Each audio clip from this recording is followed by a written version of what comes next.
Obrigado, Sandro, Donizete. Então, a ideia agora é a gente abrir para o debate. Né? Como a gente fez nos outros 2 debates, a gente faria grupos de colocações, devolveria a palavra aqui para a mesa comentar e depois ia seguindo assim em grupos de colocações.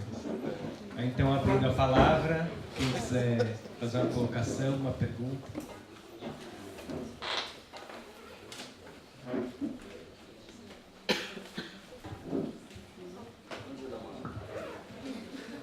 Posso falar daqui mesmo? Pode. Eu cheguei um pouco atrasado, mas eu peguei uma parte da fala do Donizete e eu não sei se a questão da autogestão, quer dizer, o que é autogestão? Como é que se coloca a autogestão de empreendimentos habitacionais? Qual é a relação entre autogestão e processo participativo? Qual é a relação entre autogestão e processos de autoconstrução? Eu estou colocando essa questão porque o processo da autogestão, para mim, é um processo em que o movimento tem em suas mãos o controle do processo. Então, seja na hora de discutir o financiamento, seja na hora de discutir o projeto com assessorias técnicas, seja na hora de encaminhar e contratar a obra, ou seja na hora de executar a própria obra, são diferentes níveis da autogestão. A autogestão, para mim, necessariamente não é um processo em que as pessoas aceitam tijolo. Eu tive a oportunidade de visitar conjuntos habitacionais que foram produzidos em diferentes fases, nos anos 70 e 80, pela Coab e pelo CDHU. Nenhum processo participativo, zero. Santa Etelvina, Coab Tiradentes, aqueles monstrengos do BNH.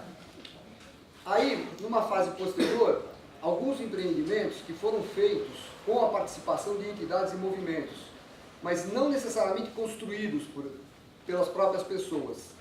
Então, aí a autogestão, você tinha arquitetos contratados, tinha assessoria técnica, isso resultou numa apropriação do espaço e num desenho daquele conjunto completamente diferenciado. E depois, empreendimentos que foram completamente autogestionados, do começo ao fim. Isso, empreendimentos que foram feitos na gestão da Luiza Erundina, que tinham uma política habitacional ampla, que visava atender diferentes segmentos da população, seja mutirão, seja habitação no centro, seja produção por empreitada. Então, eu gostaria de discutir um pouco mais, quer dizer, qual é o significado da autogestão, como é que ela se coloca frente às questões que foram analisadas ou citadas pelo colega. Obrigado. Bom, primeiro eu queria falar assim que a gente, é muito bom, né, está sendo super saudável, né, a gente ter essa oportunidade de estar aqui discutindo essas coisas, porque a gente está numa época de tempos meio difíceis, né, ninguém acredita mais em nada, tá uma coisa assim, e então assim, eu fico pensando que, bom, a gente tem poucas assessorias técnicas, né, tem uma dificuldade, né, como o Donizete está falando, tem um monte de movimento social que acaba indo para um caminho mais fácil, né, com a ilusão de que isso vai ser mais rápido e vai resolver.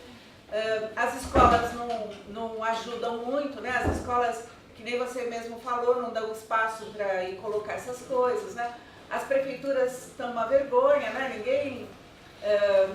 E é engraçado que assim, as pessoas sempre culpam, a política do governo federal está ruim, então eu não posso fazer nada, né.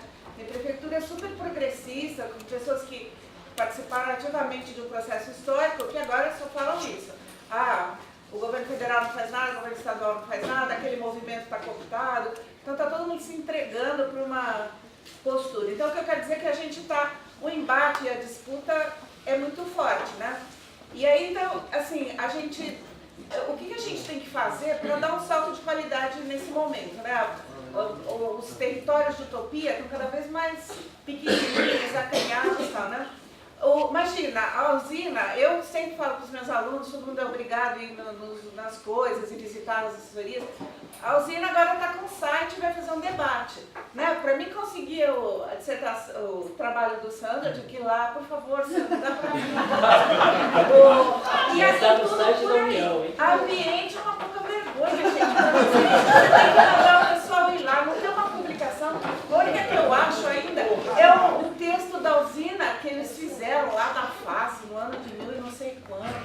Então tudo bem, vai ter o debate legal, mas a gente também está se abriram mão de ocupar um espaço, de fazer esse debate.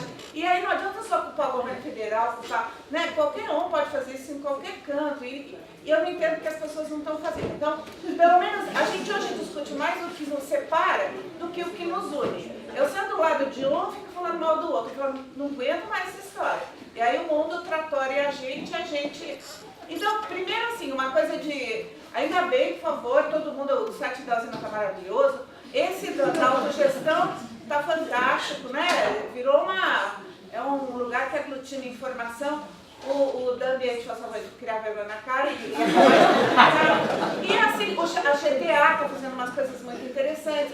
Eu fui numa inauguração de um conjunto lá daquele PNHR nessa semana que passou. Eu achei fantástico, e eles têm um outro desenho de assessoria técnica, né? Ela fica sediada na CUT, porque eles têm a Confederação dos Trabalhadores. E eu fiquei chocada, o pessoal super organizado, estava lá o MST, né? O pessoal está tratorando lá o interiorzão lá que as pessoas nem conhecem.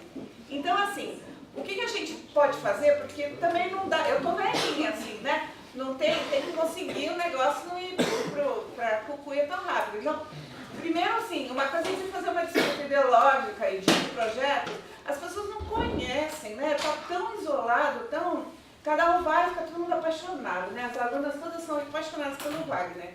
É uma coisa. Mas assim, tem que conseguir, tinha que ter filme, ainda bem que os capacetes coloridos que vocês vão mostrar, mas não tem uma discussão. Do Edilson também, eles adoram o Edilson. É o ídolo da moçada. Mas assim, tinha que ter filme, tinha que ter mais coisa que nos unisse do que nos separasse para fazer essa disputa que a gente está uma vergonha. Inclusive assim, por exemplo, a gente nunca conseguiu fazer uma proposta de desenho de financiamento para assessoria técnica e de formação. As assessorias conseguem formar gente, né? E eu acho incrível, a Piabiru formou muita gente, a Ambiente está formando muita gente. Outro dia eu vi uma apresentação da Renata que eu achei fantástica também. Tem aí a moçada, a Cleo, tem um monte de gente super legal aparecendo, mas na escala que tem uma demanda para isso, né? Então, sei lá, que desenho que a gente demandaria. O programa de assessoria técnica que o governo federal fez é ridículo. Não viabilizou. A legislação, a gente conseguiu legislação a nível federal, estadual, municipal, que não implanta. Não tem, se pelo menos em qualquer canto implantar, se não tem política de habitação, faz desenvolvimento urbano, qualquer lugar, faz alguma coisa acontecer esse recurso. Então, assim, eu queria que a gente conseguisse pensar, né, para como espraiar esse negócio, né, como dar visibilidade, como o mundo conhece, eu não sei como, né, eu acho que são pequenas coisas e grandes coisas, né, parar de achar que a responsabilidade está lá no outro, né, mas que todo mundo tem, inclusive, para articular política que nem, né, todo mundo se juntou, fez acontecer, né. Então era mais assim, né, eu acho que alguma coisa para além do que a gente está fazendo, uma delas é que desenho de assessoria que tem um modelo só, eu acho que não. Ninguém gosta de trabalhar muito com favela, a Piabiru gosta, trabalhou e já fez coisas muito legais. Será que não é importante complemento as edificações no parque construído? Será que não é importante também, não tem algum espaço para fazer isso? Retomar nas escolas com outro jeito, né? Trocar mais experiência. Mas assim, não dá mais pra gente ficar cada um no seu mundinho, sua... Então, sei lá, eu quero que a gente pense junto, porque daqui a pouco, velha do jeito que eu tô, precisa ver o negócio melhorar um pouco para desanimar.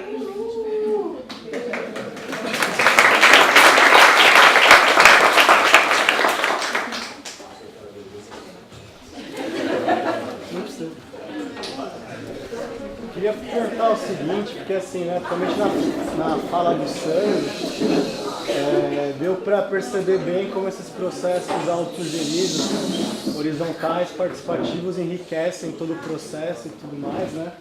Deu-me indado o seguinte, será que se os movimentos sociais, nas suas próprias estruturas políticas internas, não usassem mais a autogestão e mais conceitos de horizontalidade, visto que muitos desses movimentos são muito verticalizados aí, será que isso não enriqueceria mais todo esse processo ainda e favoreceria ainda mais a força desses movimentos?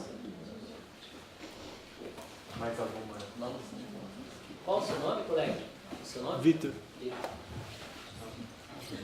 Primeiro, né, boa noite. Eu estou muito feliz, né? Chamo Marisa, faço parte da Leste, da Zona Leste, do Movimento dos Trabalhadores de Arachum. Hoje, assim, estou muito feliz, né, de ver a apresentação, né, tanto do Sandro quanto do esposo, né, também o Donizete falando da questão da autogestão, que é utopia. Uma grande utopia, é utopia ou não, né? Acho que nós, eu tenho muito orgulho de falar da autogestão porque eu moro no conjunto habitacional construído, né, no Mutirão com autogestão, né? E vejo, né, que a Cris, né, Cris é bem quietinha, mas é minha companheira, né, do lado, moramos bem um do lado do outro, ao meio, né? Com muito orgulho eu falo assim, gente, se acontecer, não é utopia. É uma utopia quando você acha e você talvez não acredite que vai acontecer. A partir do momento que a gente bebeu da fonte, né, uma fonte gostosa, né, que realmente deu certo e está dando certo, né, do Mutirão com Autogestão, por que a União, por que a Leste 1, as outras regiões que estão aqui, tem o pessoal da SEMOS, por que nós defendemos a questão do Mutirão com Autogestão? Porque a gente não só constrói moradia, a gente constrói isso mesmo, cidadã e cidadão. Quando a gente vai morar na moradia, então, que a gente construiu, é uma felicidade tão grande, é uma transformação tão grande, e um orgulho tão grande que a gente sente, né? E não tem palavras assim.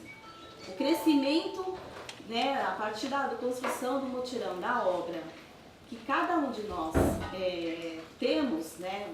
Desculpa o linguajar, não sei se é isso, não sei falar muito bem, muito bonito, né? Mas eu estou muito emocionada, né, de ver essa apresentação. Acho que uma coisa que talvez a gente tem que avançar na questão mesmo da utopia, na questão dos recursos, né? O movimento, a união, eu até queria que o Donizete colocasse aqui para todos nós, né? Acho que eu já sei um pouquinho, mas para todo mundo que está aqui ouvindo essa aula, a questão da PEC e da moradia.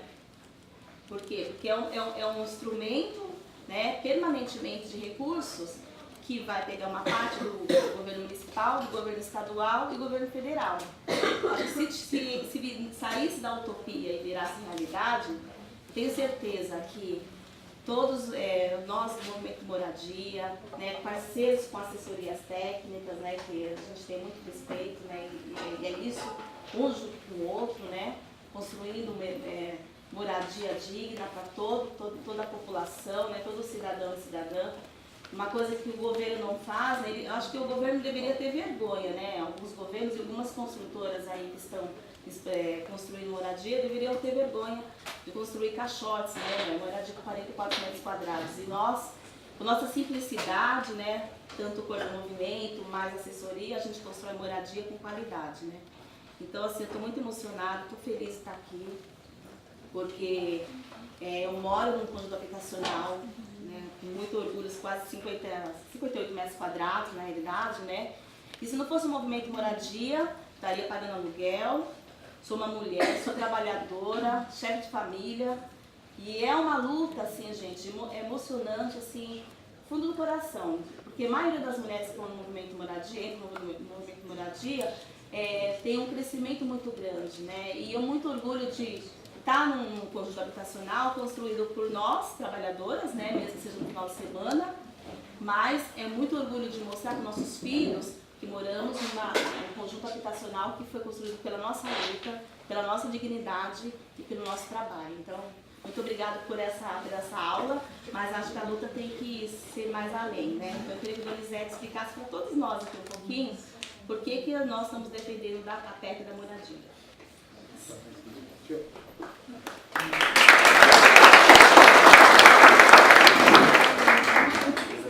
O Sandro estava dizendo do processo de autogestão envolvendo as famílias para um crescimento de uma consciência política, a educação social, não lembro se é esse termo, educação popular, né? Você, Sandro, mostrou um conjunto habitacional que tem 3 tipos de apartamentos, né? Eu imagino que foram disponibilizados, construídos os 3 tipos, né? Eu sei que vocês nesse empreendimento que você mostrou de Suzano, são dois tipos, né? Trabalhando na Caixa, eu trabalho na Caixa com um trabalho social. E eu vejo que nem todas as assessorias técnicas e nem todas as entidades, elas conseguem mobilizar as pessoas, as famílias, para opinar e para participar nesse processo, porque realmente dá trabalho. Muitas vezes os grupos que lideram acham mais fácil apresentar algo pronto, né, só para as famílias, para os participantes assinarem embaixo, né?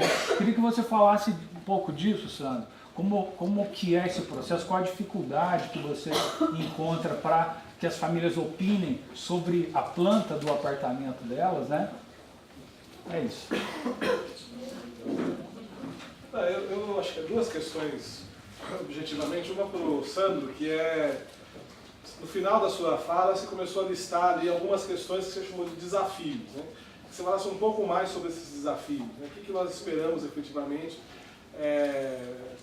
o que nós temos de contribuição para o aperfeiçoamento das políticas, para o avanço da política de habitação no Brasil. Acho que, um pouco na linha do que a Ângela está falando, a gente precisa explicitar mais qual é a nossa plataforma, como é que a gente está atualizando a plataforma de luta desse conjunto de atores que constrói política com autogestão. E para o Donizete, assim, acho que tem uma crítica mais ou menos generalizada de que os movimentos ficaram muito institucionalizados, né? Investiram muito em conselho, foram muito para negociação de gabinete e saíram das ruas. Eu acho essa crítica muito rasa, né? Primeiro porque nada é assim nunca, quer dizer, sempre é um processo complexo, né? Que combina pressão popular e capacidade de articulação política, como você falou. Né? Acho que quem não faz articulação política nos espaços públicos, nos conselhos, está fazendo em algum lugar que não é público. Né? Ou seja, ninguém faz política só em tese, né? Tem que fazer política e transformar isso em ação concreta. Então, eu parto do pressuposto que essa questão é fundamental. Você tem capacidade de mobilização, mas também tem capacidade de interferir nas políticas públicas. Então, a minha pergunta é, o que nesses espaços de políticas públicas, conselho, pode se esperar em termos de evolução? O que vem para o futuro? Minha Casa Minha Vida 3 vai ter algum tipo de melhoria em relação ao que a gente teve até hoje? Minha Casa Minha Vida 2 já não é igual a Minha Casa Minha Vida 1. O 3 espera-se que tenha algum tipo de mudança. Como é que os movimentos ainda esperam interferir concretamente nas políticas que estão sendo construídas? Ficar para o próximo bloco, que já tem tanta gente aqui. Bom, pessoal, eu sou oriundo da formação da União desde 87. Eu lembro até hoje, quando a gente começou lá no Jaraguá, aqui na região de Pirituba, Jaraguá, e a gente ia lá no Centro Pastoral Belém. Desde 1987, nós se reúne lá no Centro Pastoral Belém com outras regiões da cidade. E aí, não tem jeito. A população que necessita da moradia, que luta pela moradia, tem que lutar pelo direito à cidade. E aí, quando a gente coloca este termo, a gente tem que se apropriar, né? E se apropriar porque nós estamos num país capitalista. O país ele se forma através do seu território, do costume e da população, do seu povo.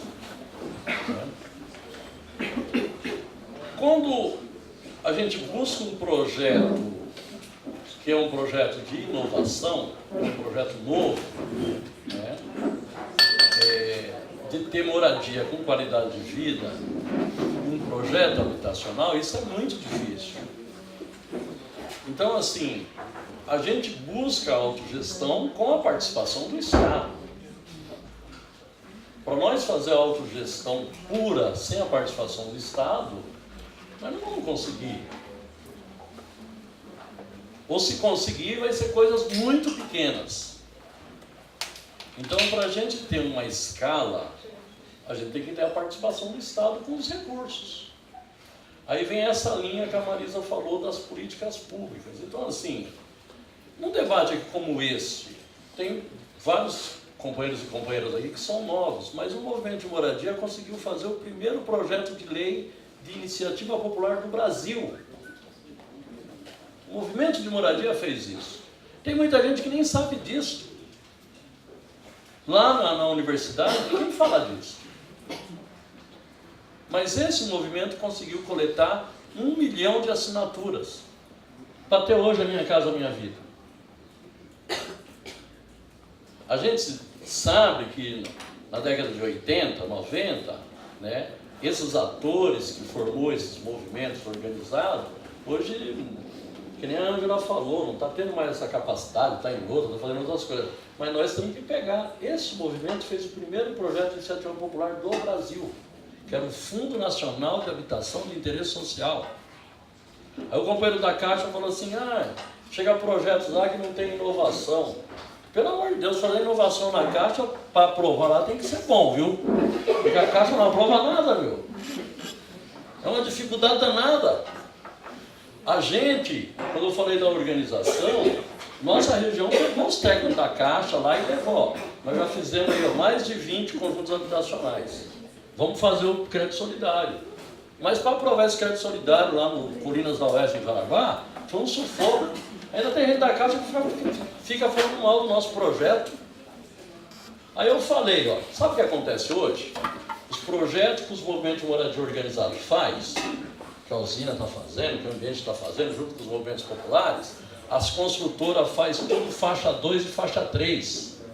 Nós fazemos um projeto para faixa 1 de 0 a 3 salários mínimos, e esses projetos nossos é melhor do que o faixa 2 e faixa 3 das construtoras. E o pessoal da Caixa fica batendo palma para a construtora. É verdade. É verdade. É uma dificuldade danada esse negócio da Caixa. Mas por quê? Porque, tipo assim, a presidente da República é eleita pelo povo, chega na hora lá, ela não manda na Caixa. Quem manda na Caixa é a corporação. Que foi uma conquista deles e eu aprovo essa conquista. Mas só que tem que ter a realidade do nosso país. Não pode ficar só dando tapinha nas costas de empresário, não. Tem que conversar com a população organizada. Então isso aí é uma dificuldade. Muita gente não faz inovação lá na Caixa porque vai fazer os caras não aprovam projeto. E quando não tem inovação já tem um tempo danado para aprovar, né? Então a gente tem que fazer essa discussão. E eu acho que esse debate aqui é importante, que a gente fala a realidade. O movimento de moradia sempre falou a realidade. Sempre falou a realidade. Mas é uma dificuldade que nós temos hoje nos projetos na Caixa Econômica Federal. Então, o companheiro que colocou a autogestão, na União dos Movimentos de Moradia, a gente preza muito a questão da ajuda mútua, ou seja, da participação popular, não somente na obra, desde o projeto, discutir com as assessorias, porque tem assessoria que vai apresentar um projeto que não vale nada para nós.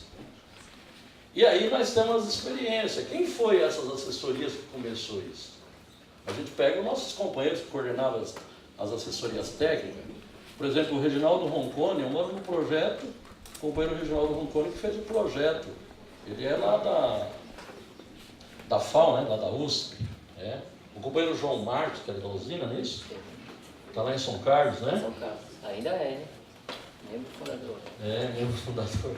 O pessoal da Ambiente, né, que produziu vários projetos, começou lá na época da CDHU. Então, assim, esse movimento de moradia que está apropriado, se a assessoria técnica for apresentar um projeto lá que o pessoal vai mandar embora. Por isso que a participação tem que ser desde o projeto, né, a participação popular. Essa questão, quando eu falei da gestão com participação do Estado, porque nós queremos construir moradia com qualidade de vida. A gente pode fazer uma cooperativa, comprar um terreno, vamos construir nossas unidades habitacionais, mas nós não vamos conseguir, principalmente a população de 0 a 3 salários mínimos. Como vai fazer uma moradia com qualidade de vida se a gente não tem uma renda? Então tem que ter a participação do Estado. Defendemos sim a participação na obra, mas de forma que a gente possa fazer a formação política. Hoje, com os recursos que tem do governo federal, do Estado e da prefeitura, dá para a gente trabalhar essa questão do social. Aquilo que eu falei, o importante é construir as pessoas que vão morar nessas moradias. Nós temos que construir esses cidadãos, né? Então, para mim, para a maioria lá da União, acho que essa questão da participação é muito importante. As políticas públicas que a companheira Marisa colocou. A Minha Casa Minha Vida, ela é uma lei. Então está se discutindo aí, Minha Casa Minha Vida 3, vai ser uma medida provisória ou vai ser um projeto de lei? Eu defendo que seja um projeto de lei. Porque se a Presidente da República fazer uma medida provisória, lançou lá, já começa a contratar, eu prefiro que os deputados votem, para saber qual os deputados que é contra e quem é a favor. E que seja uma lei. Só que ela é uma lei por tempo determinado, não é isso? Nós queremos construir políticas públicas até acabar com o déficit habitacional do nosso país e continuar aí nessa luta pela moradia. Aí nós lançamos aí a PEC da moradia, que não deu muito certo, mas nós não tivemos uma capacidade política, de articulação política com a sociedade. Quando eu falei da gente ter a capacidade de articulação política, a PEC da moradia foi isso. Os movimentos de moradia nós não conseguimos convencer nem o nosso pessoal da importância da PEC da moradia, que era recurso do governo federal, estadual e municipal para criar um fundo para acabar o déficit habitacional do nosso país. E tanto é que nós não conseguimos nem coletar assinaturas. Então nós somos mal na nossa articulação política. E nós temos que admitir isso. Desafio, né, que o próprio Edilson colocou, eu acho que o desafio dos movimentos organizados é isso. Organização, força para buscar articulação política. Isso é um desafio. Porque tem movimento, tem muita força. Põe fogo na marginal. Depois acaba e aí? O que sobrou? Tem movimento, tem muita força. Ocupa um terreno e fica lá. Aí o povo fica 10 anos lá morando num lugar sem qualidade de vida. Então não adianta só ter força. Você tem que ter organização. Né? Organização, buscar força para buscar articulação política. Porque senão a gente fica morando mal o resto da vida. Recentemente, o menino da usina Wagner, eu estive lá no Jardim das Graças. Menino, né? Eu estive lá ali no Lidiane, que foi um projeto lá quando você estava na prefeitura, né? Aí no Lidiane, que pega ali vai até a ponte ali da Freguesia do Ó, ali é a área do leito do rio Tietê. Então os grileiros, as indústrias, inclusive a editora Abril, hein? Eles pegaram os terrenos ali, que era tudo leito do rio, e invadiram, né? Os ricos invadem, os pobres ocupam. Eles invadiram lá. E aí teve uma resistência da população pobre. Eles ocuparam tudo ali, né? Aí a prefeitura, veja só, o governo Jânio Quadros iniciou o projeto lá, o governo da Luiz Erundina fez projeto lá, fez até FUNAPS comunitário na época do navio, né? O governo da Marta fez projeto lá, o Serra colocou dinheiro, até o Maluf fez um Singapura lá. Então a maioria dos prefeitos jogou força ali naquele local. E ali era tudo terreno público. Aí o Rosas de Ouro invadiu lá, fez a maior escola de samba, e eu vou lá no Rosas de Ouro, viu? Meu filho é ritmista lá. A gente vai lá, mas a gente tem que falar, os caras invadiram lá. Aí a escola de samba Peruche invadiu, agora a Mocidade Alegre invadiu, e era tudo área pública. Aí eu cheguei para a atual prefeitura e falei assim, olha, vocês vão despejar o pessoal aqui que fez a ocupação, só que isso aqui tudo é área pública. O Jânio colocou dinheiro aqui, o Maluf colocou, a Marta colocou, a Erundina colocou, todo mundo colocou dinheiro. E o Haddad vai colocar dinheiro aqui? Ah, a gente precisa transformar o terreno na azeite. Que terreno de azeite? Esse terreno é seus. Não tem nada que fazer. Não, porque fica nós, né? Viu, Marisa? Você me desculpa. A gente chega na reunião dos movimentos de moradia, a gente tem que ir lá na subprefeitura da Freguesia do Ó, que vai discutir o zoneamento da Freguesia do Ó. Tem que ir na Casa Verde, a gente fica rodando a cidade inteira. Tanta reunião e não sai do lugar. Eu falei, planeja, a gente não faz nada. Né? Pelo menos a moradia está assim. E nós da União sabemos disso. Mas quando eu coloquei dessa maneira, é que a gente fez coisas bonitas ali. Né? Então, o Wagner participou lá no Lidiane, fez o projeto ali. Aí tem lá os mutirões que nós fizemos lá, o Bela Vitória. Tudo lá na ponte da Freguesia do Ó. E aí, a novidade que eu queria falar para vocês, disso aí que o Edilson falou. O movimento Ele tem que participar sim dos conselhos. Só que ele participa do conselho, ele tem que levar a gente para ir votar, e é muita gente. Uma votação do Conselho Municipal de Habitação, aí a chapa tem que ter 13 mil votos. A União teve 13 mil votos, foi isso, Edilson? Foi gente para danar, meu. Isso aí é organização. Para colocar o dito lá, o pessoal nosso, não sei se a Ivanita está lá no Conselho, o Sidney, teve que ter 13 mil votos. E nós levamos o pessoal para votar. Aí vem o pessoal, né, principalmente vocês aí, o pessoal da academia, vocês estão institucionalizados, vocês querem que nós façam o quê? Vamos falar da academia. A favela São Remo está lá atrás da USP, lá dentro da USP, e o pessoal da USP fica fazendo experiência lá, o pessoal da São Remo. Até hoje não urbanizou aquilo lá. Né? Fica fazendo experiência, fazendo reunião lá. Então assim, vamos devagar com a dor, nós temos que fazer isso que a Ângela falou, nós temos que se unir. Porque se a gente ficar nessa divisão aí, nós não vamos para lugar nenhum. Lugar nenhum. E quando eu falo dessa maneira, é porque eu tenho experiência. Estou desde 87 nisso. Quero sair, não consigo sair. Então eu vou falar para vocês o que eu penso. O que eu penso. Eu penso, sou contra a invasão, sou contra a ocupação. Tá bom, só que o pessoal da USP tem um terreno lá na favela São Remo lá, e leva aluno lá para ficar fazendo experiência com o povo lá e não faz nada lá. O pessoal lá da FAO. Não é verdade? Então esse debate nós temos que discutir, meu. Nós queremos sim a academia participando junto com a gente para levar para esse menino aí da Caixa Econômica Federal, para esse aqui, projetos inovadores, e que eles não fiquem lá enrolando nossos projetos. Que eles enrolam para danar, meu. Com medo de assinar. Não é verdade? Aí tá balançando a cabeça, é verdade. Aí vem a outra companheira amiga, assistente social, diz, nós temos que fazer isso aí. Meu Deus, mas como é que nós vamos mudar o costume do povo desse jeito? Isso demora tempo, não é verdade? Né? É um processo. Então, assim, eu sou apaixonado por esse movimento, pelo trabalho coletivo e pela autogestão. Os empresários têm a capacidade de ter gestão, né? A população também tem. E é isso que eu defendo. Agora, nós, a população, nós também temos que ter o nosso projeto político. Ou seja, nós temos que se apropriar com o nosso pessoal para estudar, para estar na academia, para dar força para o nosso movimento. Senão nós viramos um movimento de casa já, isso aí eu já fiz. 80 nós fazíamos isso. Fazia um daré de ocupação. Tem ocupação que eu participei, gente, hoje eu não entro lá. O pessoal pensa que é fácil entrar nas ocupações lá na Brasilândia. O pessoal pensa que é fácil entrar na ocupação lá no Vista Alegre. Não é fácil, não. O poder paralelo está dentro das ocupações nossas. Dentro das nossas ocupações.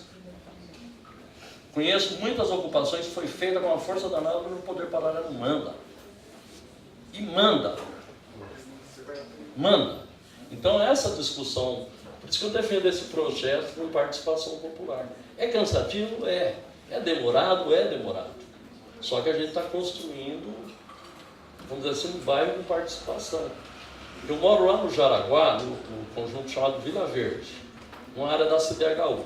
Nós tivemos tanta força que de 2.500 apartamentos, nós temos lá 1.500 apartamentos que nós fizemos.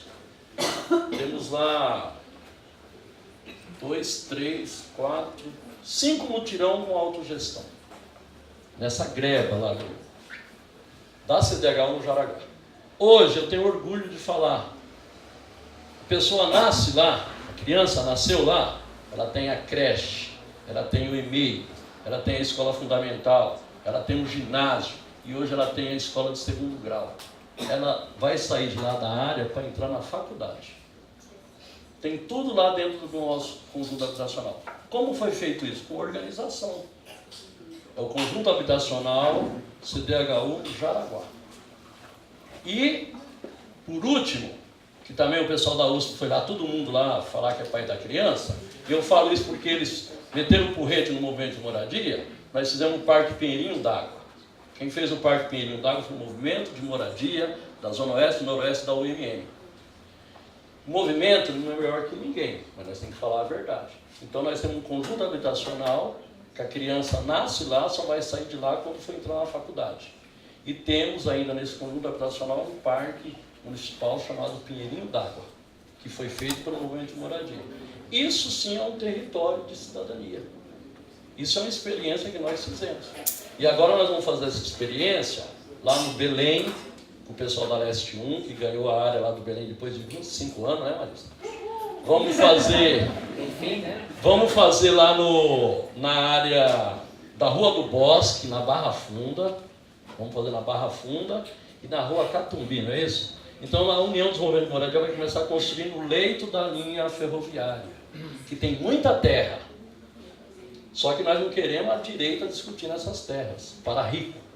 Nós queremos que os trabalhadores de 0 a 3 vão morar nessa região central, que pega todo o leito aí toda a extensão da rede ferroviária federal e do metrô, indo para a Zona Leste. Então tem muita terra nesses locais, e a União começa a construir nesses locais, e eu acho que dá para a gente fazer territórios da cidadania e esse sonho ser realizado. Então era isso que eu queria estar colocando nessas perguntas dos companheiros. E políticas públicas eu já falei, da Caixa eu já falei, Donizete, o Edilson falou dos desafios. eu só queria esclarecer uma coisinha, não sei se agora, pode ser depois também. Não é assim, para todos aqui, assim, a Dilma ganhou a eleição, ela escolhe o presidente da Caixa e mais 10 diretores. Aí o presidente da Caixa escolhe 2 consultores. Aí a força, que eu respeito muito, dos sindicatos, dos bancários, a Caixa ela tem os funcionários da Caixa que assume essas gerências de, como é que falei, de habitação. Então tem que ser funcionário da Caixa. Aí quando o cara assina um projeto, vamos trabalhar com um número baixo, 100 unidades a 80 mil reais, 1 vezes 8 milhões, né? O cara assina, está aprovado o projeto, assina lá, vamos passar 8 milhões para o movimento de moradia, Cavador, esses caras aí, o que vai fazer com esse dinheiro amanhã? Não é verdade? Então, é um processo que nós começamos inovador. E já mudou bastante. No crédito solidário foi difícil. Foi muito difícil o crédito solidário. A Minha Casa Minha Vida já avançou bastante. E tem companheiros da Caixa, gente, eu falei assim, não é um tom de brincadeira com a vida. Tem companheiros que são muito legais, muita gente fina. Mas é uma mudança de costume isso. Já pensou o cara assinar um contrato lá de 8 milhões do movimento de moradia? Movimento de moradia que põe fogo na rua? Você entendeu? Que faz ocupação de terra? O cara fica com medo, não é verdade? E tem gente aqui que é do interior, né? Antigamente o sonho do pessoal era trabalhar no Banco do Brasil e na Caixa, né? Fazer concurso e entrar, né? Hoje eu não sei se tem esse sonho ainda, mas é difícil. Então é uma mudança de costume. E o braço das políticas públicas do governo federal é a Caixa. Nós temos que defender a Caixa. Muita gente fala, vamos tirar Minha Casa Minha Vida da Caixa. Tá doido? Vai dar para o Bradesco? Vai passar esse dinheirão para o Itaú? Ou vai dar para o Santander lá? Para mandar dinheiro para a Espanha? Não, tem que ficar na Caixa. O dinheiro da Minha Casa Minha Vida tem que ficar na Caixa. Por quê? Porque é um banco público do Estado brasileiro. Nós temos gente aí, inclusive companheiros nossos, que a gente trabalha pra caramba. Esses caras ganham a prefeitura, depois vende a carteira da prefeitura para o HSBC, para o Santander. Eles dão mais vantagem para nós. Que vantagem, cara? Eu dar dinheiro para os caras mandar dinheiro para a Espanha. A Assembleia Legislativa era o Banco do Brasil. Hoje parece estar com o Bradesco, sei lá. Então, assim, a população tem que saber disso. Dinheiro público brasileiro tem que estar na administração dos bancos públicos brasileiros. Não os caras de fora. Coisa absurda. Vai saber quanto que aqueles deputados estaduais ganhou de passar a carteira lá da Assembleia Legislativa para o Bradesco. Tirou lá o Banco do Brasil para pôr o Bradesco. Isso é um absurdo. Então, quando eu coloquei dessa maneira, eu estou provocando vocês assim, que é uma mudança cultural que nem a autogestão. Eu só queria fazer um esclarecimento depois, Tá? Bom, só comentar aqui, depois da fala do Donizete fica difícil falar alguma coisa, né? Mas acho que dialogar com o Edilson, né? Sendo específico em questões que podem melhorar do ponto de vista da política pública, e a gente luta também por isso, mas a nossa finalidade não é só a política pública. Um dos aspectos, como eu mencionei na fala, a lei da assessoria técnica precisa sair do papel, né? As assessorias técnicas estão cada vez com mais dificuldades, por mais que tenham mais recursos. Foi mencionado aqui a PEABIRU, que felizmente não há ninguém presente hoje, mas a PEABIRU não está numa situação boa, né? Infelizmente. Como eu falei, na década de 90, existiam mais de 20 assessorias, hoje dá para contar nos dedos, né? E assim... Então esse é um dos elementos que eu acho que o movimento de moradia, em parceria com as assessorias, a gente precisa potencializar, né? Essa lei da assistência técnica, ter recurso para público, né? Para assistência técnica também, que normalmente esse recurso vem dos projetos habitacionais. Vou dar um exemplo, no caso do projeto de Suzano, que eu apresentei aqui, a gente começou uma discussão em 2009, né? Com um grupo de moradia em Suzano, que está ligado ao UMM. A obra, efetivamente, ela foi começar em dezembro de 2014. É muito tempo, né, gente? Como o Donizete falou, quanto tempo vai demorar? As pessoas perguntam. Olha, vai demorar, porque depende da nossa organização, depende da política em questão, depende de uma série de fatores, né? E a gente percebe que há, sim, vou chamar aqui uma burocracia, em alguma medida excessiva, com relação aos movimentos e assessorias, né? Pelo Minha Casa Entidade, e a gente não sabe se, do ponto de vista do Minha Casa Minha Vida, construtoras, se é dessa forma, né? Porque o Minha Casa Minha Vida, ele foi, de certa maneira, pensado, e aí é uma discussão política mesmo, para as construtoras. A gente conseguiu garantir um espaço para os movimentos sociais, né? Para os movimentos populares e assessorias técnicas. Então, esse seria um elemento, né? Que eu acho que a gente poderia potencializar do ponto de vista da política pública. Uma outra questão sobre trabalho social, né? O Roger está aqui, a Dani, a Cleo, a gente está participando do Fórum do Trabalho Social, né? Que reúne técnicos, o pessoal do movimento, técnicos também do poder público, para discutir as questões do trabalho social com os movimentos de moradia, com os projetos habitacionais.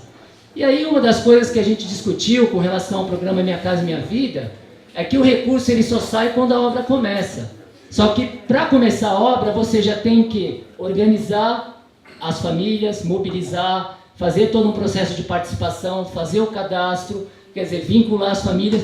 Tudo isso é trabalho, e é trabalho de longos e longos meses, né? E tudo isso não é pago quando ele é realizado. Então essa seria uma das formas que a gente acha importante, ter um recurso para trabalho social, para mobilização da demanda, definição da demanda, isso antes de iniciar a obra, né? Antes de assinar o contrato, ter uma modalidade que é trabalho social, né? Uma fase anterior que seria fazer uma mobilização das famílias e também fechar a demanda e fazer os cadastros. Então essa é uma das dificuldades. Lá em Suzano, por exemplo, que a gente fez um acompanhamento com a Associação de Moradores, quer dizer, foi muito difícil fazer esse trabalho, né? Com as famílias, de poder fazer a vinculação na prefeitura, no CAD único, que é o programa, né?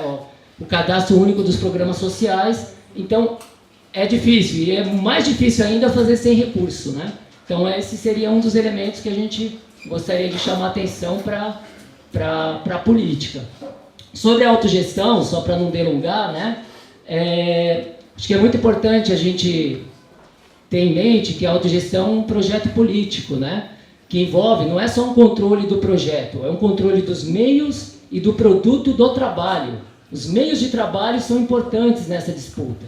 Como é que a gente controla os meios de trabalho de forma participativa, construindo autonomia, porque a gente está construindo o sujeito, a gente está numa luta que é muito desigual, não é só uma luta entre capitalistas e trabalhadores, mas é uma luta entre possuidores e despossuídos, né?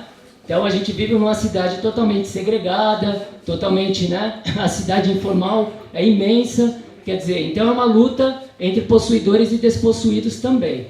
Então nesse sentido, a autogestão, ela vem como uma prática política para que a gente consiga se apropriar do saber, do conhecimento, do saber fazer também, do conhecimento humano no sentido de emancipação, né? Então saber através da moradia tem sido o quê? Né? Como é que a gente concebe a moradia, como é que a gente concebe ela de maneira coletiva. Como eu falei na minha fala, não é uma coisa que vai nascer da cabeça do arquiteto, né? É muito construído junto com as famílias. Como é que a gente constrói isso de forma coletiva também, de forma pela autoajuda, pelo mutirão, né? Das experiências que a gente tem do Uruguai e que reverberou aqui no Brasil de outras maneiras. Mas o mais importante nesse sentido é a relação com o trabalho, né? Como é que a gente encara esse trabalho alienado que a sociedade capitalista nos impõe? Como é que a gente luta no sentido de apropriação? À medida que a gente se apropria dos meios e do produto do trabalho, a gente tende a escapar um pouco mais dessa alienação, que é uma determinação social, né? Como é que a gente combate a alienação do trabalho, que separa, né, o sujeito do objeto, que separa quem pensa e quem faz. Então a autogestão ela visa também superar quem pensa e quem faz. Essa é a luta pela autogestão.